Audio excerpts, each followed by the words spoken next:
जय हिंद साथियों, वर्तमान समय में हम लोग मौजूद हैं घोसी लोकसभा क्षेत्र में और हमारे साथ मौजूद है बहुजन समाज पार्टी के लोकसभा प्रत्याशी बालकृष्ण चौहान जी, जो पूर्व में भी सांसद रह चुके हैं। सर्वप्रथम जानेंगे, यूपी टाइम में आपका स्वागत है। धन्यवाद, नमस्कार सभी को। कैसे जीतेंगे लोकसभा का चुनाव घोसी का? वोटों से जीतेंगे।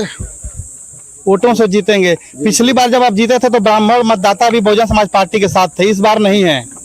नहीं, इस बार भी हैं, ब्राह्मण भी हैं, क्षत्रिय भी हैं, सारे लोग हैं। इस तरह का समीकरण बना हुआ है। उनके लोग ही जो है उनका विरोध कर रहे हैं, वो हमारे साथ आ रहे हैं। इंडिया गठबंधन और एनडीए प्रत्याशी का कहना है कि बालकृष्ण चौहान जी बुजुर्ग हो चुके हैं, हम लोग युवा हैं, अभी और क्षेत्र में चलेंगे। तो लोकसभा में दिमाग की जरूरत है, मसल पावर की जरूरत नहीं है। वहाँ ब्रेन पावर से काम होता है। जितना बोले हम बताए ना कि पहली से 17वीं तक उतना कोई पिछड़े वर्गों का नहीं उठाया है। इंटरनेट में खोल के देख लीजिए। उन लोगों का कहना है कि 5 सांसद कल्पनाथ राय के मरने के बाद घोसी लोकसभा में हुए, लेकिन किसी ने भी घोसी लोकसभा क्षेत्र का विकास नहीं किया। आप क्या कहेंगे? हमने पीपे का पुल बनवाया, वहाँ पर वो विकास का एक वो है, और दूसरे जो है पिछड़े वर्गों के लिए हमने पेट्रोल पंपों में आरक्षण दिलाया। केवल घोसी का विकास नहीं हुआ, बल्कि पूरे देश के पिछड़े वर्गों का विकास हुआ।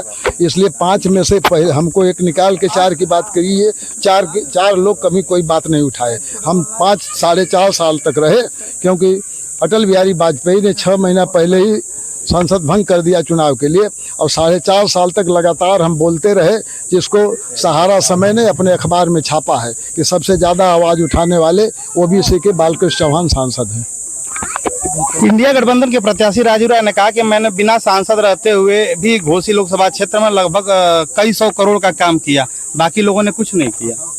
अब उनका कहना अलग है, कहने के लिए कुछ भी आदमी कह सकता है, लेकिन हम लोग कहीं नहीं जानते हैं कि इसमें से किसी से आप पूछ सकते हैं कि राजीव राय के 100 करोड़ में से 50,000 का भी कोई काम ये लोग बता दें तो हम उसको माने। बहुजन समाज पार्टी का किसी पार्टी से गठबंधन नहीं है, सिर्फ उत्तर प्रदेश में ही बहुजन समाज पार्टी लड़ रही है। फिर कैसे सरकार बनाएंगे आप दिल्ली की? सरकार जो है एक कोई बहुत जरूरी नहीं कि बहुमत में हो, बिना बहुमत के भी उदाहरण रहा है। 1996 में बहन जी 65 सीट जीती थी उत्तर प्रदेश में, और भारतीय जनता पार्टी 175 जीती थी, लेकिन बहन जी पहले मुख्यमंत्री बनी। 6 महीने तक सब लोग पड़े रहे, उसी तरह सरकार नहीं बनी, लेकिन थक हार करके बहन जी को लोगों ने मुख्यमंत्री बनाया। तो बहन जी कम सीट लेके भी हैं, और उनके बिना सरकार नहीं बन रही है, तो पहले उनको ही प्रधानमंत्री लोग बनाएंगे। आप कह रहे हैं पहले उनको ही प्रधानमंत्री बनाएंगे, लेकिन वर्तमान समय में देखा जाए तो उत्तर प्रदेश में उनका जनाधार टूट रहा है।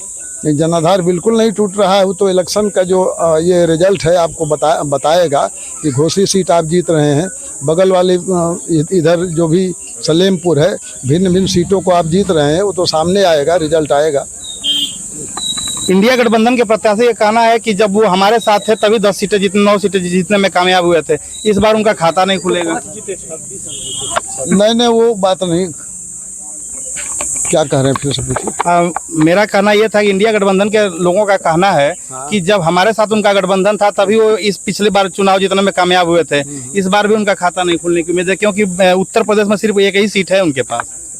नहीं, तो देखिए, एक सीट वो अलग बात है, लेकिन इंडिया गठबंधन में वो पिछली बार गठबंधन में 10 सीटें मिली थी, लेकिन उसी गठबंधन में जो कह रहे हैं उनको तो केवल 5 सीट मिली थी। तो अपनी सीटों की वो चिंता करें, बहुजन समाज पार्टी की सीटों की चिंता न करें। चलिए, आप थे हमारे साथ बालकृष्ण चौहान जी, जो बहुजन समाज पार्टी से चुनाव लड़ रहे हैं, प्रत्याशी हैं। चलिए अगले वीडियो में मिलते हैं कहीं और से, किसी और के साथ। तब तक के लिए जय हिंद, जय भारत।